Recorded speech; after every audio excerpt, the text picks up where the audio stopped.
Minsan talaga, may darating na lang bigla sa buhay mo. Nababago ng lahat sa'yo. Isang taong di mo inakalang magpapatibok ng puso mo.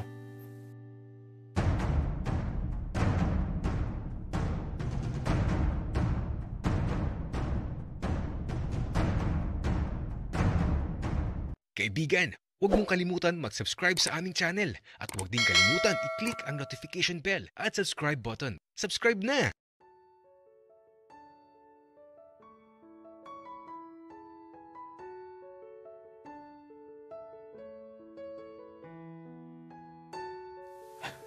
Habang natutulog sa sala si Eman, nanonood lang ako ng TV. Sabi ko nga sa kanya sa silid ko na lang matulog. Dito na lang daw sa sala. Tulog na tulog siya ngayon. Parang bata akong matulog. Nakayakap sa kasi sa unan. At ewan ko ba kung bakit kapag napapatingin ako sa mukha niya parang napapangiti ako. Ang weird lang talaga ng pakiramdam na parang may something sa kanya na napapasaya ako. Siguro dahil kami lang yung tao dito kaya masaya lang. Kaya ito, nanonood lang talaga ako ng TV.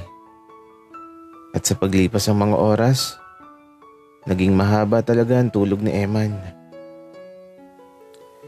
Iniwan ko na muna siya tapos eto, naglakad-lakad muna ako dito sa labas. Masarap din kasing maglibot dito sa lugar na to. Mahangin, malilim, at mataas ang lugar na to. Bundok kasi talaga dito. Sabi pa nga ni Daddy dati, noong bata pa siya, lagi siyang andito kapag broken siya. Dito siya nagpapalipas ng sama ng loob. Dito siya nagmo-move on. Madami na din talagang pinagdaanan ng lugar na to. Minana pa to ni Daddy sa mga ninuno namin. At ang sabi ni Daddy, mahiwaga daw ang lugar na to. Di ko lang alam kung anong hiwagan sinasabi ni Daddy. Basta ang natatandaan ko sa kwento ni Daddy, nakakita daw siya ng isang magandang babae sa gubat. Tapos, masaya daw itong nangunguha ng mga bulaklak.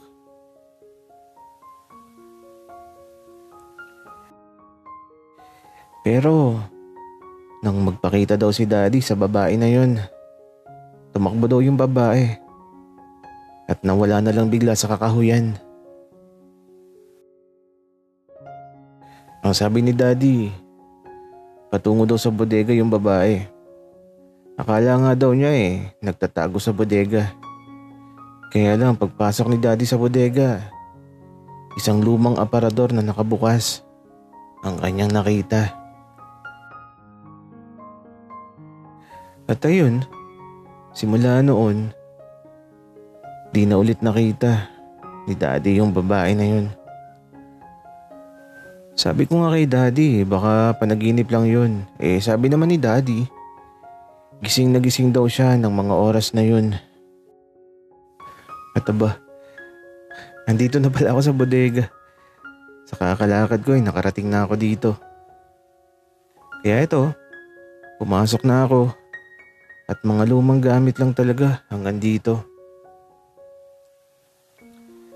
May mga kakaibang gamit mula sa nakaraan na tila ba wala nang pakinabang.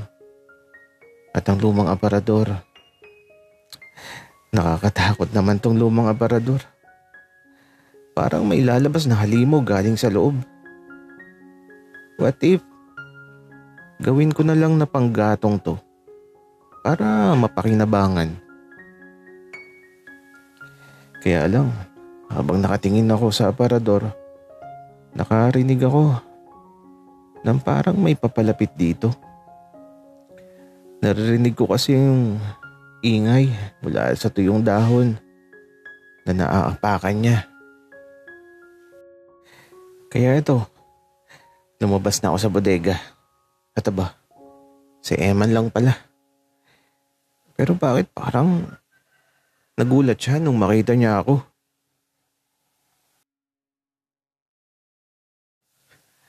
Ako lang to, Eman. Nagulat ka ba? Anong ginagawa mo dito?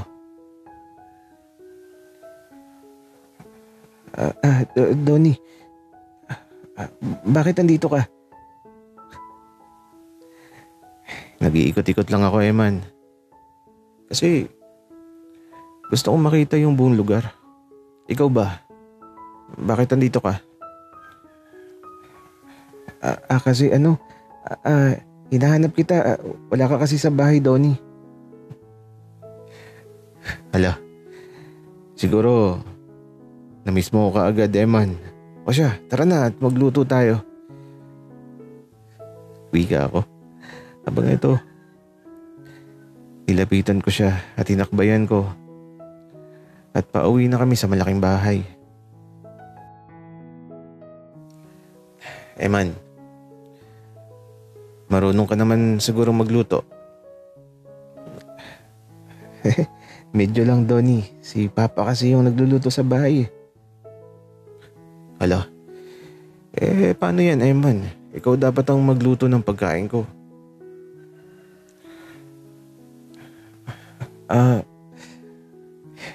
Okay, Donnie. Pero wala akong alam. Tuturuan kita, Eman, para matuto ka.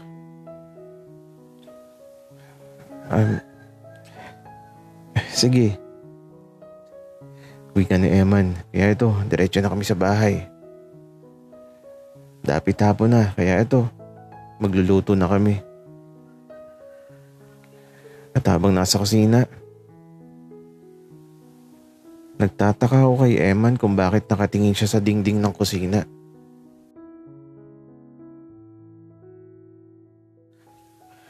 Eman, anong pinagmamasdan mo? Yung kalendaryo mo dito sa bahay, Donnie. Luma na. Wala ka bang bago? Anong ibig mong sabihin, Eman? Donnie, wala ka bang bago na kalendaryo? Palitan mo na yung luma. 2015 pa yun, no? Eman, okay ka lang ba? Lasing ka pa siguro. Donnie, hindi na ako lasing. Wala ka bang bagong kalendaryo dyan? Eman, bago naman yan ah. Tingnan mo, 2015. Ano bang bago ang kailangan mo? Donnie, yung bago, yung 2025. Eman, alam mo, lasing ka pa siguro. Saan ka naman makakakuha ng kalendaryo na 2025? 2015 pa lang ngayon. Biglang natahimik sa Eman. At eto, naupo siya dito bigla sa may lamesa. At tila ba malalim ang iniisip. Eman, okay ka lang ba? Oo, Donnie. Okay lang ako. May tanong ako. Sino ang presidente ng Pilipinas ngayon? Si Aquino ang presidente ng Pilipinas ngayon, Eman.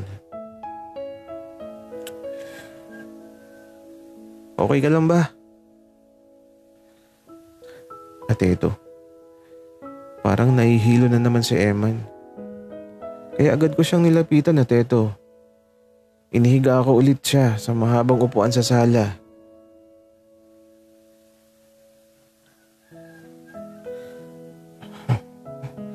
Nasaan ba talaga ako? Eman, magpahinga ka muna. Lasing ka pa siguro. At eto, hinayaan ko muna na makapagpahinga si Eman. Bumalik na ako sa pagluluto. At ang nasa isip ko ngayon, siguro lasing pa si Eman. Ang lakas ng tama niya eh. Parang medyo kakaiba. Kailangan siguro niya ng mahabang pahinga.